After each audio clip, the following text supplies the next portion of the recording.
Los chinos antiguos tenían barcos extraordinarios que estaban muy adelantados a su tiempo. Enormes fortalezas flotantes de 200 metros de largo y con capacidad para 2000 soldados. Catapultas que lanzaban balas de cañón al rojo vivo. Minas submarinas de alta tecnología capaces de hacer naufragar cualquier barco. Muchos son los que creen que los ingenieros navales de la antigua China estaban tan avanzados que llegaron a construir barcos lo suficientemente grandes y resistentes como para cruzar el Océano Pacífico y descubrir América 71 años antes que Colón. En 2002 se publicó una investigación que sacudió el mundo académico y con suficiente potencial como para reescribir la historia de los Estados Unidos. La historia tradicional, tal como se enseña, es pura fantasía. No falta mucho para que la historia de cómo se pobló Norteamérica dé un giro completo. Los autores de la investigación afirmaron que la tecnología naval de la antigua China era tan avanzada que construían transatlánticos a una escala comparable a la de hoy en día. La gente dirá que la mayoría de los nativos de Norteamérica llegaron por mar. El libro afirmaba que una flota china liderada por el almirante Zhong He cruzó el océano y descubrió América 71 años antes que Colón. De ser eso cierto, esta afirmación cambiaría por completo la historia de los Estados Unidos. Me parece muy probable que un junco chino partiese de la costa de China y que con la corriente del Pacífico Norte se encontrase en algún lugar de la costa oeste americana. Un descubrimiento supone que encuentras algo y que se lo cuentas a los demás. Y no existen pruebas en absoluto en ningún documento chino de que alguien haya venido diciendo: chicos, he encontrado un sitio nuevo. En una batalla naval, la capacidad de poder atacar desde una larga distancia siempre ha sido crucial. En la actualidad, los carros de combate disponen de misiles barco a barco para atacar a los navíos enemigos antes de que se acerquen demasiado. Cuanto más cerca estén uno del otro los barcos adversarios, más vulnerables son al ataque. Resulta que los antiguos chinos comprendieron esto y tenían su propio armamento de larga distancia. Existen evidencias de catapultas utilizadas en China desde fechas muy tempranas, del siglo IV al III a.C. ya existían algunas y se fueron desarrollando gradualmente hacia una gama completa de armas.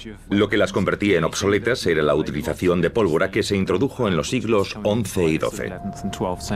Richard Winley ha construido una maqueta de esa máquina. Lo que tenemos hoy aquí es mi reconstrucción de una catapulta china.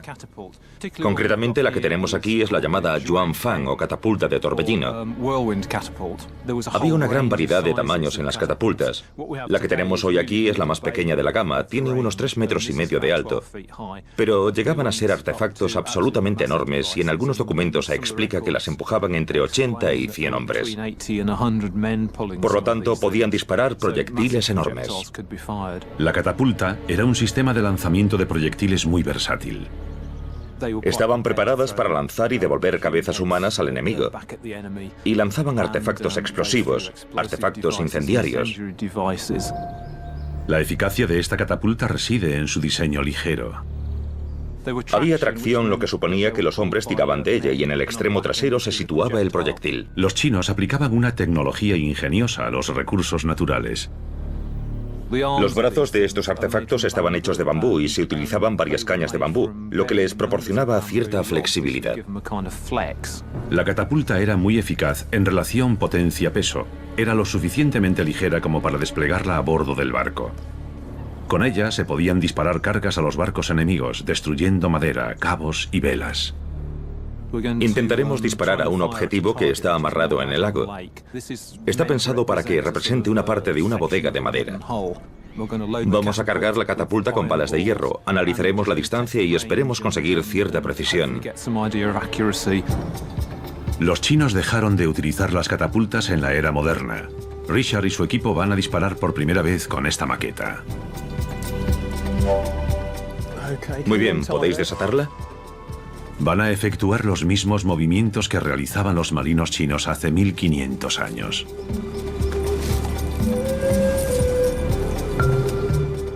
Muy bien. Despejado. 3, 2, 1. Tirad.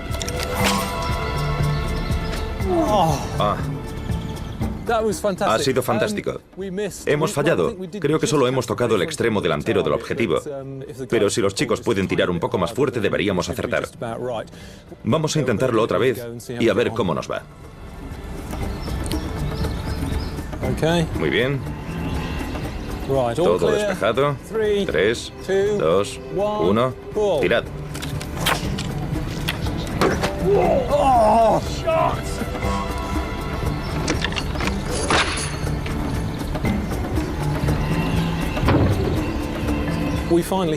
Vaya, al final le hemos dado, nos ha ido bastante bien. Obviamente los diferentes proyectiles necesitan distancias diferentes y también una cantidad distinta de fuerza. Todo el proceso es muy complejo, pero el hecho de que podamos darle creo que prueba el diseño de la máquina.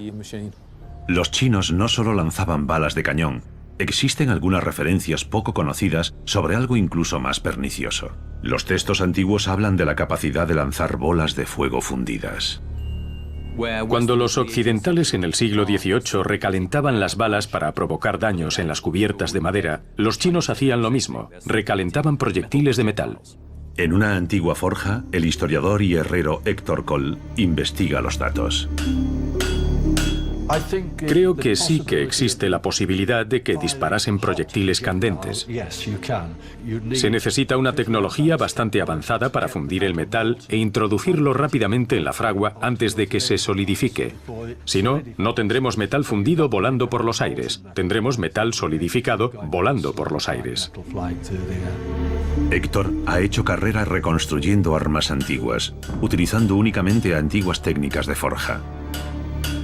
El primer reto es calentar lo suficiente las balas. Para calentar una pieza grande de metal como esta, se necesita un fuego muy grande y mucho aire para avivarlo. El hombre primitivo utilizaba algún tipo de fuelle que hacía llegar el aire al fuego. Y con esta tecnología, los chinos fundían hierro. Una vez que se tiene hierro fundido, puedes verterlo dándole la forma que quieras. Esto no sucedió en la Europa occidental hasta cientos de años más tarde. La fragua aumenta la temperatura de la bala de hierro hasta alcanzar 1500 grados centígrados. Las fraguas funcionan concentrando el calor dentro, no desprenden mucho de ese calor. Eso significa que pueden instalarse sin peligro en barcos de madera. Los chinos debieron instalar versiones pequeñas de este mismo tipo de fragua a bordo de sus barcos. La eficacia del metal candente es extraordinaria. Si tenemos metal caliente y aterriza sobre algo, si está lo bastante caliente y esa cosa es combustible, entonces estallará en llamas. No es difícil llegar a la conclusión de que si podemos lanzar una de estas al rojo vivo, si llega a un barco lo más caliente posible, entre la gente del barco cundirá el pánico, porque lo último que quieres ver a bordo es un fuego incontrolado. Héctor deja la bala de cañón en la fragua de 1500 grados durante 15 minutos. El metal se pone al rojo vivo. Ya tenemos una bala de cañón al rojo vivo. Le ha llevado unos 15 minutos alcanzar ese calor y ahora se trata de ver lo que hará si aterriza sobre cualquier cosa combustible. La primera prueba de Héctor consiste en descubrir qué haría la bala al cartón o al papel, algo que puede encontrarse en las velas o en cajas a bordo del barco. Ha sido instantáneo y si estamos a bordo de un barco, bastante aterrador, muy eficaz. Pero ¿cómo afectaría la bala candente al entablado del propio barco? Héctor coloca una tabla de madera de 5 centímetros de grosor en la fragua, exactamente la misma que se usaba en los barcos chinos de la antigüedad. Es impresionante. Está en llamas, el fuego se extiende. Pánico. Nadie va a retirarla. Abandonen el barco. Pero ¿cómo se dispara la bala al rojo vivo con la catapulta de Richard? El herrero Adrian May ha traído una fragua móvil y ligera, del tamaño y potencia de las que podrían haberse utilizado en los barcos antiguos. Hoy tenemos aquí a un herrero que tiene la fragua funcionando desde hace algún tiempo. Y en ella hay varias balas de cañón calentándose. Creo que llevan ahí una media hora y ya deberían estar de color naranja. Lo que vamos a hacer es colocarlas en la catapulta y a ver si podemos alcanzar el objetivo.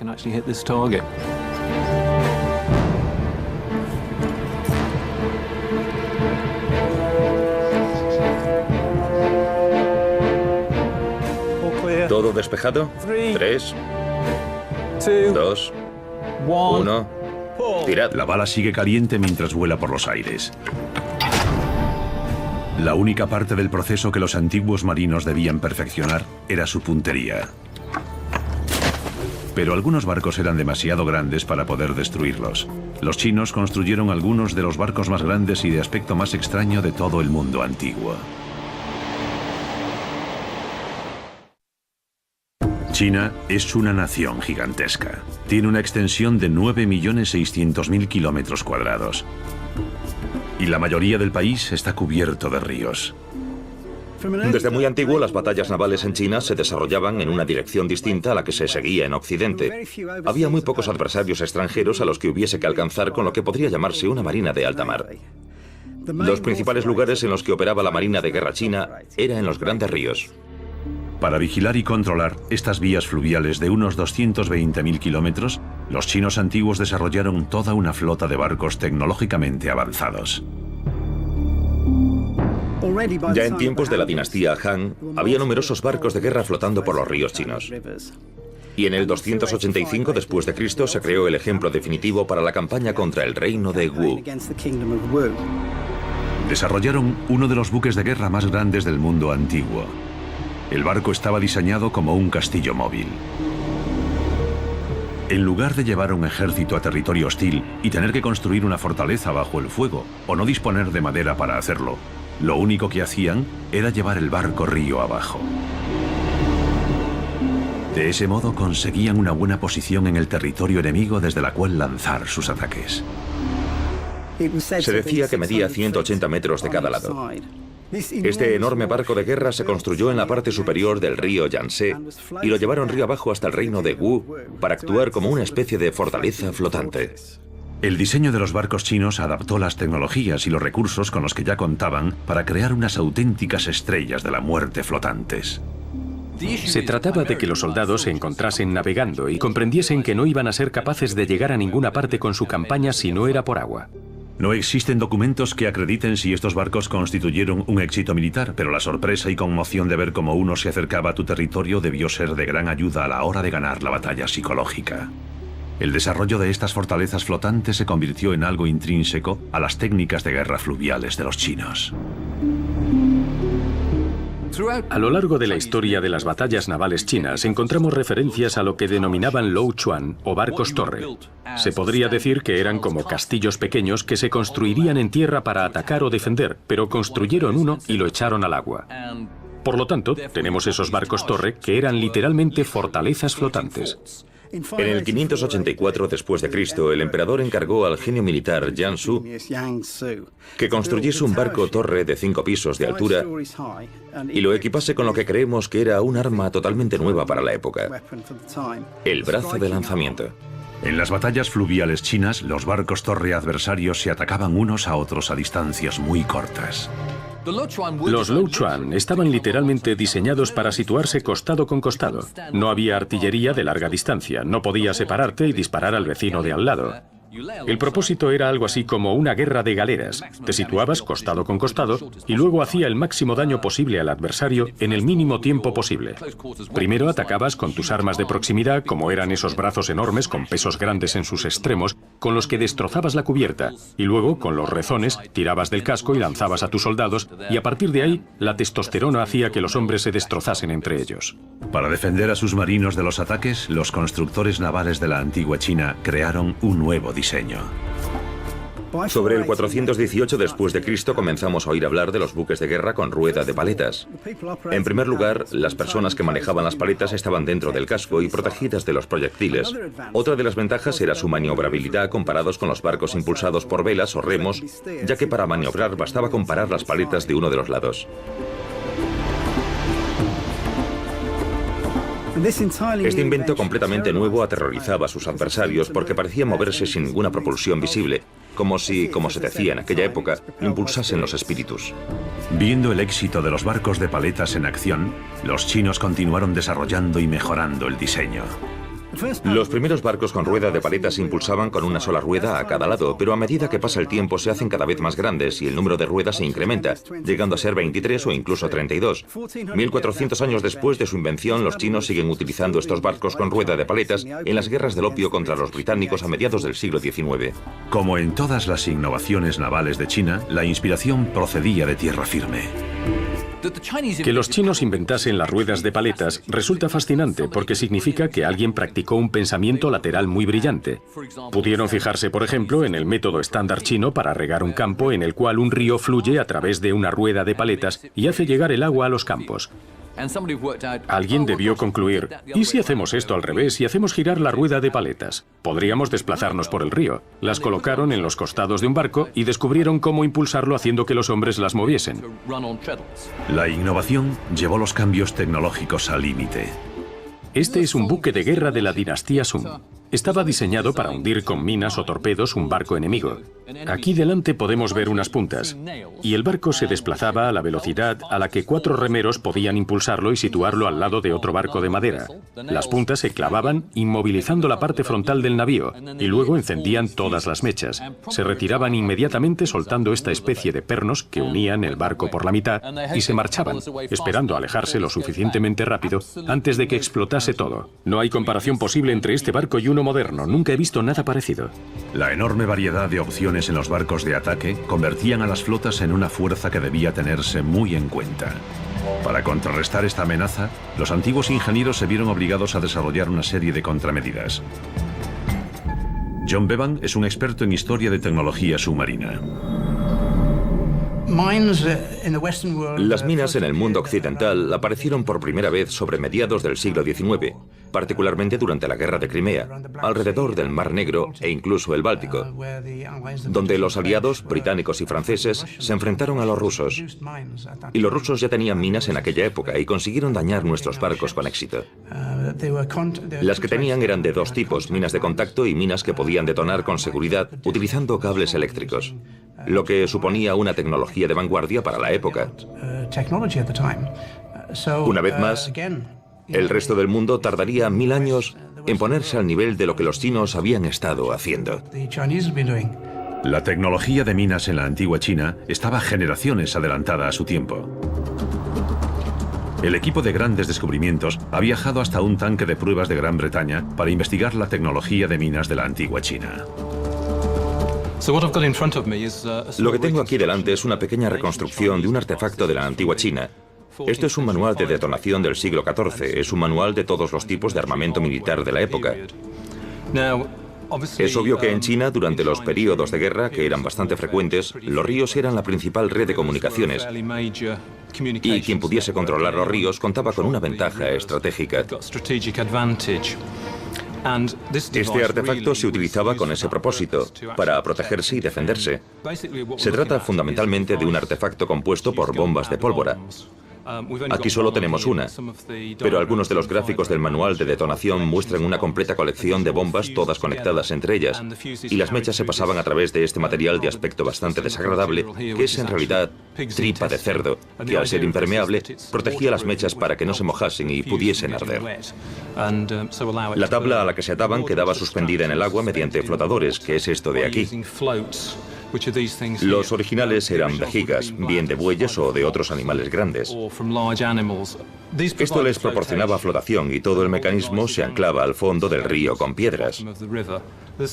Había varias maneras de encenderlas. Una de las descritas es este artefacto, que no es más que un recipiente flotante, del que sobresale una varilla de madera.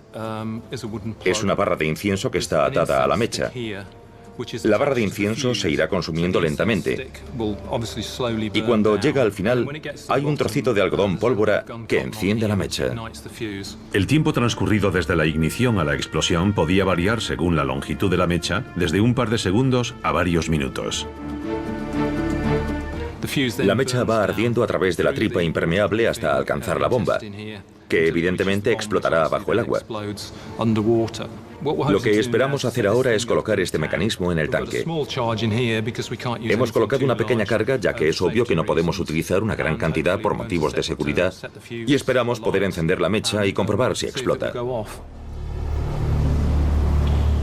El primer reto consiste en conseguir un equilibrio entre los artefactos flotantes y el anclaje para que las minas queden suspendidas a la profundidad correcta.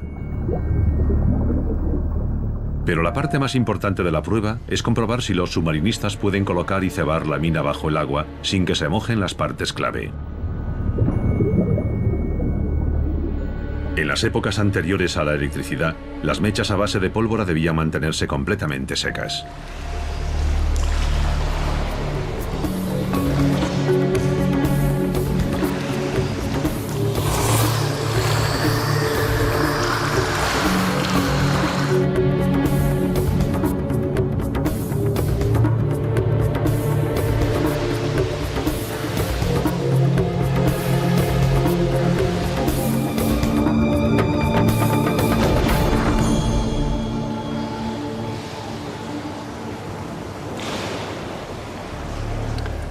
Ha sido muy interesante teniendo en cuenta que se trataba de una carga de menos de 30 gramos de pólvora. Los artefactos chinos debían llevar al menos de 90 a 150 gramos de pólvora. Si multiplicamos lo que hemos puesto aquí por 100, podemos hacernos una idea de los posibles daños que podían llegar a hacer estos artefactos. Desde luego da la impresión de ser un arma sorprendente.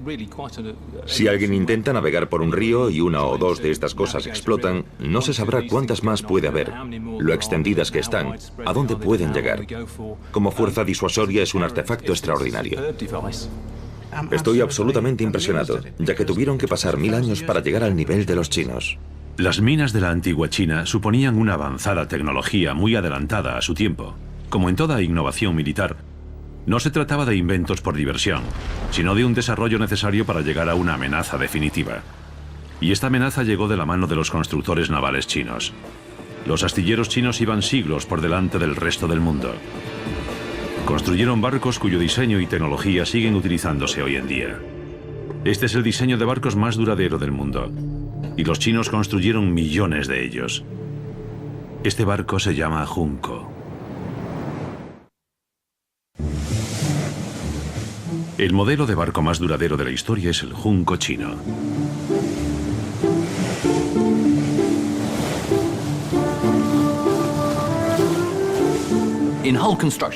En construcción de cascos, por ejemplo, China no está muy bien dotada en cuanto a madera de alta calidad. Así que a los chinos se les ocurrió una solución muy simple. En lugar de utilizar miles de árboles para construir un casco, idearon un sistema de división interna para crear la forma de un casco usando la mínima madera posible. Se construye así un casco extremadamente ligero y extremadamente fuerte utilizando muy pocos árboles. Es brillante. Era una embarcación de fondo plano. El casco plano proporcionaba muchas ventajas. Al maniobrar en estuarios y ríos, el Junco debía ser capaz de maniobrar alrededor del puerto y también de ir río arriba. Los Juncos tenían que atravesar rápidos y también ser muy fuertes para aguantar los golpes contra las rocas por las que pasaban.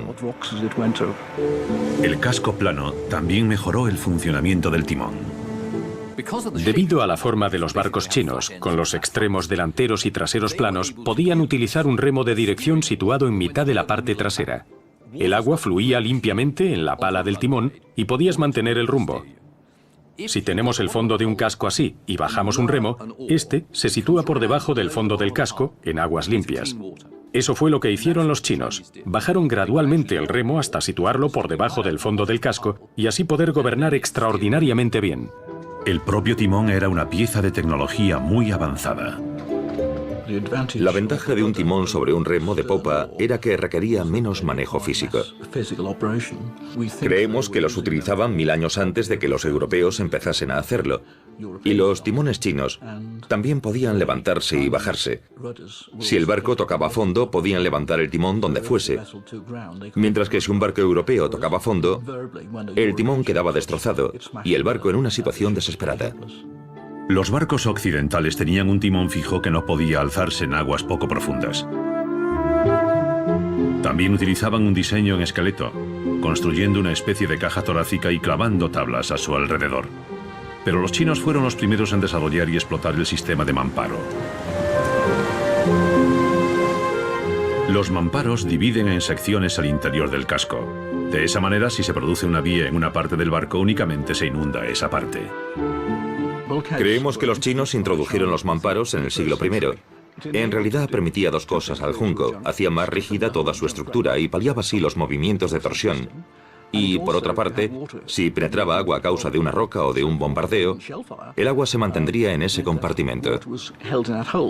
Los chinos antiguos obtenían su inspiración en la naturaleza.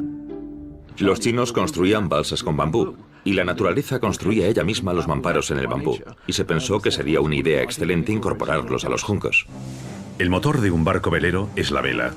El ingeniero naval Cedric Bell ha hecho una réplica de la vela de un antiguo junco chino. Este es un modelo de la vela de un junco. La vela estaba sujeta a un palo.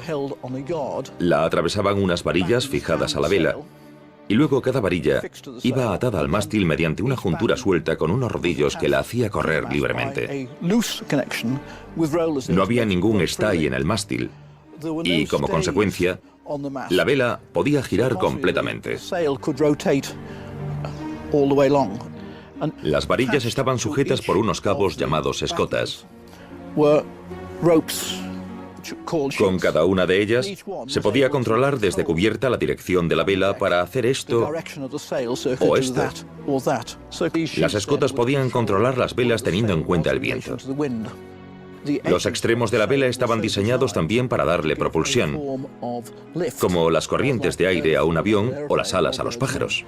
Esa capacidad de poder girar la vela por completo permitía al junco chino navegar con el viento como un yate moderno. Si queremos reducir la vela, las varillas quedan unas encima de otras y se cierran como una persiana veneciana. Luego solo hay que atarlas en los extremos. Pero para izar la vela, que podía llegar a pesar 10 toneladas, se necesitaba una ayuda extra. Creemos que disponían de un contrapeso que era semiautomático. Por tanto, según la posición de este contrapeso, así se mantenía la vela.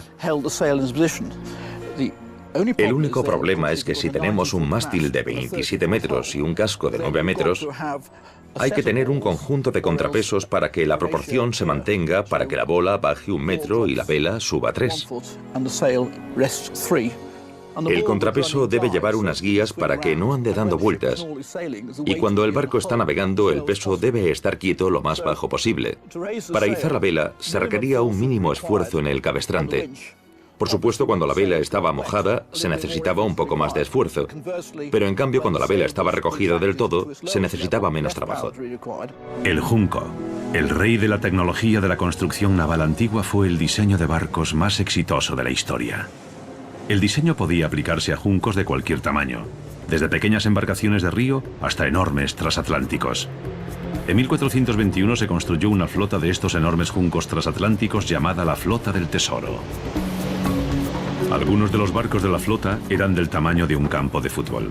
Los antiguos marinos chinos los utilizaban para efectuar grandes viajes. Algunas personas creen que, de hecho, cruzaron el Pacífico en juncos como este y descubrieron América. La teoría resulta todavía más sorprendente porque algunos creen que los antiguos chinos realizaron su viaje del descubrimiento 71 años antes que Colón. En 2002, este hombre, Gavin Menzies, desarrolló una teoría que se convirtió en un libro éxito de ventas. El libro y la teoría se llamaban 1421. Las ideas propuestas en el libro causaron controversia en todo el mundo. Cualquier investigador que quisiese dejar claro lo que se trata en 1421 tendría que haber encontrado un casco de construcción inequívocamente china. Gavin afirma haber descifrado antiguos textos y mapas chinos y haber descubierto pruebas en China y en todo el mundo que demuestran que los chinos antiguos fueron los primeros en descubrir América. 71 años antes de que Colón realizase su histórico viaje. Los chinos tenían una historia muy larga de viajes por mar que hasta hace poco no habíamos descubierto.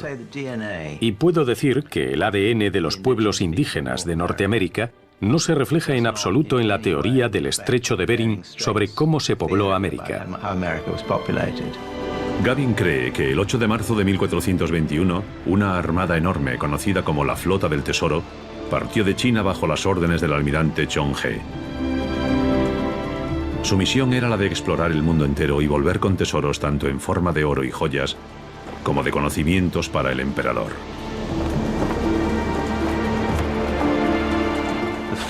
La flota era enorme.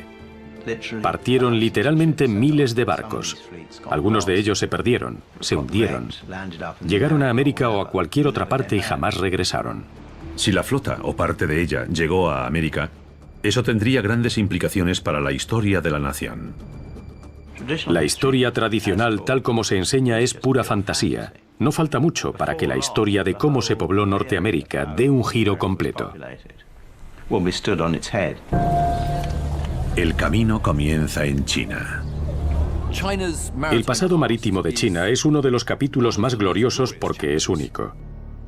Abordaba toda clase de problemas a su manera, sin relación con los de nadie más y habitualmente mucho antes que nadie más. La primera pregunta es si los chinos pudieron haber construido barcos lo suficientemente grandes para completar el viaje. Para ayudar a resolver el misterio se ha construido una réplica del barco del tesoro de Chonghe.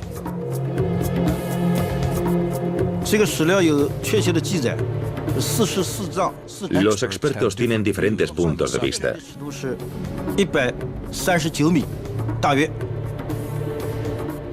Pero creemos que los barcos del tesoro originales, a las órdenes de Chonghe, llegaban a tener 140 metros de largo, a juzgar por los objetos excavados. En Nanjing existen evidencias de un barco más grande incluso. Se han encontrado 3 timones enormes en el dique seco y en el mismo lugar. Eso demuestra la escala de los barcos construidos allí. También demuestra que allí se tenían 3 barcos al mismo tiempo. Gavin Menzies cree que esos barcos tenían suficiente potencial como para llegar a América. Continúa la investigación en busca de una prueba concluyente. Muchos ingenieros navales han argumentado, y creo que con razón, que esos barcos eran tan enormes, eran más grandes que un campo de fútbol, que simplemente no podrían sobrevivir en el mar. Se habrían roto. Cedric Pell, que es un distinguido ingeniero naval, ha descubierto que el casco estaba reforzado con cemento. Evitaban que se pandease echando cemento hecho a mano justo en la base del casco a lo largo de todo el barco, y eso los reforzaba transversal y longitudinalmente. Este es un trozo de cemento que extraje del barco chino del tesoro en Maraki. El cemento estaba hecho de un polvo volcánico y se vaciaba en el casco. Primero se cubría el casco con adhesivo de arroz. Puede sonar extraño que se usase arroz, pero en la Gran Muralla China se utilizó mortero de arroz que era muy resistente y duradero. El propósito de este pegamento era el de asegurarse de que hubiese una adherencia perfecta entre el cemento y el casco para evitar la entrada de agua y la corrosión. En este fragmento, esta parte era la que estaba pegada al casco y se pueden ver restos de los granos del adhesivo de arroz. Son muchos los académicos que piensan que Gavin y sus partidarios están completamente equivocados. El profesor Stephen Davis está de acuerdo con que los chinos fueron el primer pueblo de América, pero no en que la descubrieron. El descubrimiento es una cosa complicada. Por supuesto que los antepasados de los chinos descubrieron América porque estaban allí.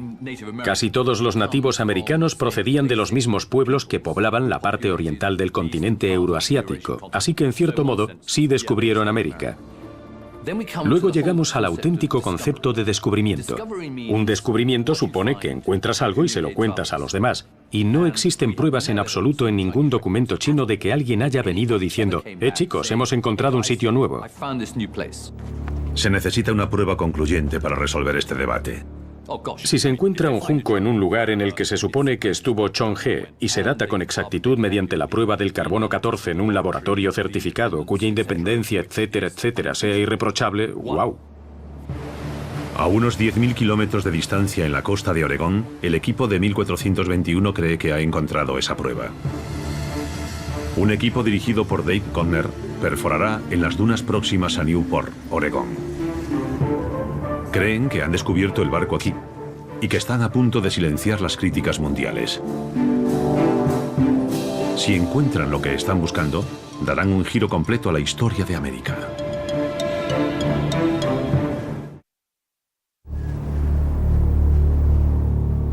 En la costa norte de Oregón, Dave Conner cree haber descubierto pruebas de que los chinos antiguos descubrieron América varias décadas antes de que Colón realizase su famoso viaje. La costa norte de Oregón ha estado sometida durante siglos a enormes maremotos, denominados tsunamis. En 1421, un gran maremoto azotó estas playas. Los astrónomos nos dicen que hace mucho tiempo un meteorito gigante chocó contra la Tierra justo al sur de Nueva Zelanda y abrió un agujero de 25 kilómetros en el suelo oceánico. Y eso provocó un tsunami con olas de 200 metros. Imagínenselo. Cuando llegó aquí dicen que eran 12 metros y que se desplazaba a 560 kilómetros por hora. Algunos de los barcos que he encontrado aquí están a 45 metros sobre el nivel del mar, así que imagínense la fuerza necesaria para empujarlos hasta ahí arriba. Dave utiliza una técnica conocida como rabdomancia para buscar gas, petróleo, oro, plata y tesoros. Su índice de aciertos es impecable. Ha descubierto minas que han producido millones de dólares en oro y plata a lo largo de todo el suroeste de los Estados Unidos. Pero ahora cree que ha encontrado el mayor de los premios: los auténticos juncos chinos que trajeron a América los primeros americanos no nativos. Los chinos. 71 años antes que Colón. Dave está delimitando el barco enterrado utilizando su técnica de Zaori. Hay 4 piezas del fondo del barco de 60 por 60. Siente las vibraciones de las varillas en sus manos. Tu subconsciente habla con tu parte consciente, y esa es la manera que utiliza para transmitir los mensajes. A medida que voy caminando con mi subconsciente, si las cosas dan un giro, las varillas giran. Veamos, el nivel del agua está a 1,80 m por debajo de la arena.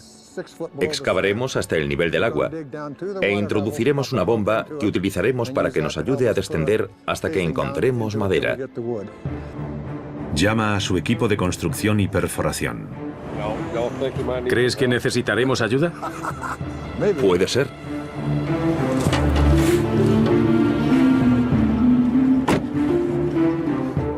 ¿Podría ser este el legendario barco del tesoro de Chonghe? ¿El barco que Gaby Menzies cree que trajo a los primeros exploradores chinos a Oregón y que descubrió América? El equipo comienza a excavar con muchos ánimos. Hacen un agujero utilizando una tubería plástica. Introducen una manguera para hacer salir la arena. Una vez que el agujero está completo, el equipo puede insertar el taladro y extraer la madera. Es como una especie de sierra y lleva unas fresas de carbide, que es el material más resistente que puede utilizarse. Puedes mirar a través de ellas como si mirases por el cañón de un arma. ¿Se está acercando Dave al barco que descubrió América? Si quisieses demostrar que un barco chino llegó a América, deberías explorar la costa oeste de América, que sería el lugar más probable en el que habría atracado. Tendrías que ver si puedes encontrar un junco chino. Por supuesto, uno de los problemas a los que debes enfrentarte es que hay muchos juncos en esa costa que llegaron en los siglos XVIII y XIX. Se produjo una gran corriente de personas, sobre todo migratoria, por lo tanto debes asegurarte de que lo que encuentres es un junco del siglo XV y no uno del XIX. Incluso el tiempo parece estar en su contra. Hemos descendido a través de varios niveles de arena. Luego ha empezado el viento y la lluvia, y hemos atravesado muchos niveles diferentes.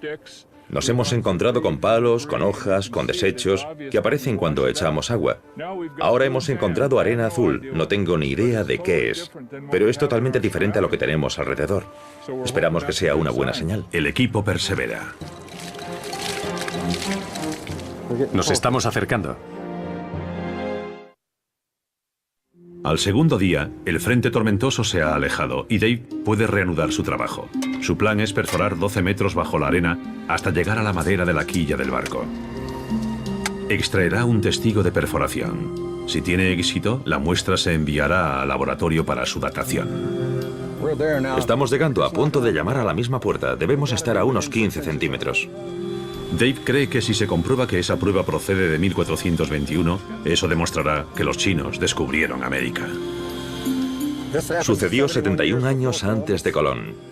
Y eso cambiará muchas opiniones. Hay excitación en el campamento. El paisaje aquí tiene cierto aire de misterio antiguo. ¿Dave resolverá por fin los enigmas que han estado ocultos bajo la arena durante siglos? ¿O será el profesor Stephen Davis el que tenga razón? Todo el sistema de circulación oceánica en el siglo XV tenía que ser muy diferente del que observamos hoy en día. En realidad debían maniobrar hacia atrás, y no creo que lo hiciesen. Mis sospechas son que si se construyeron esos barcos chinos enormes, serían una gran plataforma ostentosa a la que se subió el emperador en 1405, mientras Chong-he le decía adiós a su séquito, y allí se quedaron sin moverse. Y Chong-he, como cualquier marino sensato, se hizo a la mar en un barco que realmente se pudiese mover. Después de 12 metros y 6 horas, por fin dan con algo. Hemos encontrado madera en el agujero. Mira esto. Fragmentos de la quilla. Aquí está. Es madera china. Es la materia de la que están hechos los sueños. Es mejor que el oro. Llevo 22 años buscando esto. ¿Madera de un antiguo junco chino? Desgraciadamente, los fragmentos de madera son demasiado pequeños para que la datación pueda realizarse con exactitud. El laboratorio necesitará unos 50 gramos. Dave cree entender por qué su muestra es tan pequeña. Estoy casi seguro de que hemos perforado en una sección de 60 centímetros.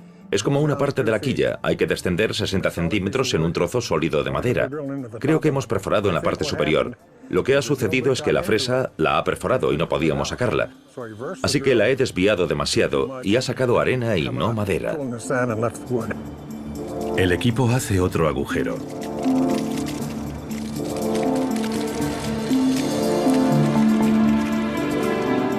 Después de otras 6 horas, el equipo está desconcertado. Para nosotros el misterio es ¿por qué no? Si estamos a la profundidad adecuada y no estamos seguros de si el ancho es el correcto. 3 de nosotros hemos localizado el sitio y todos hemos concluido el mismo ancho y aproximadamente la misma profundidad. Pero no sabemos en qué hemos fallado porque hemos llegado a la capa freática y estamos a pocos centímetros. No tiene sentido. No tengo ni idea de por qué no hemos extraído una muestra. Normalmente nuestros cálculos son exactos. No lo entiendo. No sé por qué. Lo único que se me ocurre pensar es que las condiciones atmosféricas nos han confundido. Sé que las cosas son diferentes cuando brilla el sol de lo que son cuando no brilla el sol. Las arenas de Oregón no revelan sus secretos a todos los investigadores. El misterio del junco chino continúa enterrado bajo las dunas. Cuando el invierno se acerca a la costa, Dave y su equipo deben recoger, con la promesa de regresar en la próxima estación para perforar y descubrir el barco. Lo conseguiremos, no hay duda alguna, pero no lo haremos hoy.